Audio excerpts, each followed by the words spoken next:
ಚಾಲಕನ ನಿಯಂತ್ರಣ ತಪ್ಪಿ ರಸ್ತೆ ಬದಿಯ ಹಳ್ಳಕ್ಕೆ ಸಾರಿಗೆ ಬಸ್ ಒಂದು ಇಳಿದಿದೆ. ಹಾಸನ ಜಿಲ್ಲೆಯ ಆಲೂರು ತಾಲೂಕಿನ ಮಣಿಗನಹಳ್ಳಿ ಗ್ರಾಮದ ಬಳಿಯಲ್ಲಿ ಘಟನೆ ನಡೆದಿದ್ದು, ಬಸ್ನಲ್ಲಿದ್ದ ಪ್ರಯಾಣಿಕರಿಗೆ ಸಣ್ಣ ಪುಟ್ಟ ಗಾಯಗಳಾಗಿದೆ.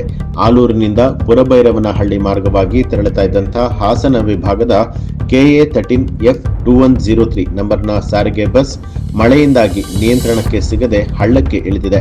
ಈ ಘಟನೆ ನಡೆದ ನಂತರ ಬಸ್ ಚಾಲಕ, ನಿರ್ವಾಹಕ ಬೇರೆ ವಾಹನದಲ್ಲಿ ಪ್ರಯಾಣಿಕರನ್ನ ಕಳುಹಿಸಿಕೊಟ್ಟಿದ್ದಾರೆ.